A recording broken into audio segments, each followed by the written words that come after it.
Bismillahirrahmanirrahim. Assalamualaikum warahmatullahi wabarakatuh. Bismillah, alhamdulillah, salatu wassalamu ala rasulillah, min tabi'ahum ila yaumal qiyamah, amma ba'd. Kenalkan, nama saya Muhammad Gifari Al-Farisi, NIM 530201800044. Saya mahasiswa strata 1 di Institut Agama Islam Negeri Salatiga, Fakultas Usuluddin Adab dan Humaniora, jurusan Ilmu Al-Quran dan Tafsir, kelas B. Video ini dibuat guna memenuhi tugas ujian akhir semester mata kuliah Pemikiran Modern dalam Islam. Dosen pengampu beliau Bapak Farid Hasan, STHI MU. Baik, pada kesempatan kali ini saya ingin menyampaikan tentang seorang tokoh yang bernama Muhammad Syahrul. Syahrul atau nama lengkapnya Muhammad Syahrul Daib merupakan seorang tokoh yang liberal. Beliau berasal dari Salihiyah, kota Damaskus. Lahir pada tanggal 11 April 1938. Namun, beliau telah meninggal belum lama ini, tepatnya pada tanggal 21 Desember 2019. Syahrul bukanlah dari keluarga yang agamis, dan latar belakang pendidikannya pun bukanlah pendidikan yang islami. Dia tamat SD, SMP, dan SMA di sekolah negeri. Kemudian dia melanjutkan strata satunya di Moskow, Rusia, dengan jurusan teknik sipil. Dia melanjutkan magisternya, bahkan doktoralnya di Irlandia. Dan Syahrul juga merupakan seorang profesor di salah satu universitas di Damaskus.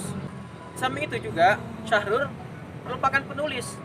Di antara kitab yang terkenal adalah Al-Kitab wal Quran Qira'ah Mu'asirah, Al-Daulah wal Mujtama', dan Usulul Al-Jadidah lil Fiqh Islami.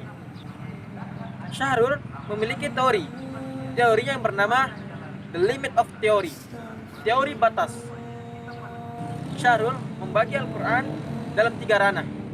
Yang pertama Alkitab, dan kedua Al-Quran, dan yang ketiga Umul Kitab. Alkitab adalah istilah umum yang mencakup seluruh ayat Al-Quran dari surat Al-Fatihah sampai dengan surat An-Nas. Al-Quran adalah istilah khusus yang mencakup ayat mutasyabihat yang berdimensi nubuwah dan bersifat tetap atau lurus dan tak dapat berubah. Kemudian ada Ummul Kitab, adalah istilah khusus yang mencakup ayat muhkamat yang bersifat elastis dan dapat berubah. Dan dalam teorinya, Syahrul mengatakan bahwa pada setiap ayat pada Ummul Kitab memiliki batasan minimal atau al-ahadul adna, dan memiliki batasan maksimal al-ahadul a'ala. Baik, saya akan memberikan satu contoh yang memiliki batasan minimal al-ahadul adna, di mana ketika Syahrul menafsirkan Quran surat An-Nur ayat 31, autif lil ladina lam yadharuna ala auratin nisa, ataupun anak yang belum memahami aurat perempuan. Syahrul mengatakan bahwa aurat adalah hal yang membuat seorang merasa malu apabila dia tersingkap. Maka dari itu, ketika ada seruan untuk menyuruh perempuan untuk menutup auratnya, diantaranya dalam Quran surat Al-Ahzab ayat 59, Syahrul mengatakan bahwa batasan minimal bagi seorang wanita dalam menutup auratnya adalah menutup bagian dari tubuhnya yang apabila ia tersingkap, ia merasa malu. Jadi, apabila ia tidak merasa malu, jika anggota tubuhnya itu tersingkap, maka itu bukan termasuk dalam aurat. Dan implementasinya dalam di Indonesia pun juga sama. Pengaruh dalam mempelajari teori of the limit, teori batas ini adalah seseorang yang akan menilai bahwa syariat Islam yang sudah diturunkan oleh Allah Subhanahu wa taala sudah tidak relevan lagi untuk diterapkan di zaman ini. Dengan begitu dia akan mengingkari syariat Islam yang telah diturunkan oleh Allah Subhanahu wa taala.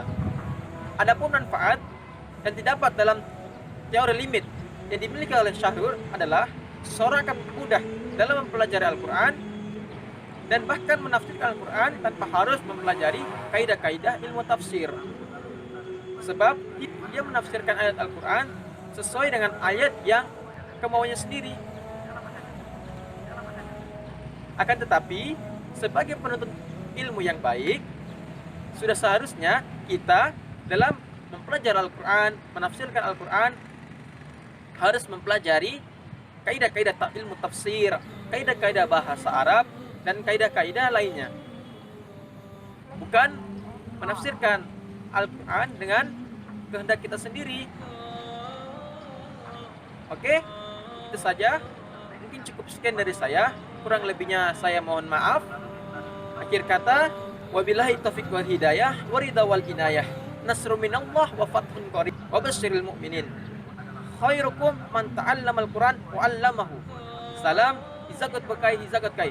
Satu hati, satu tujuan. Assalamualaikum warahmatullahi wabarakatuh.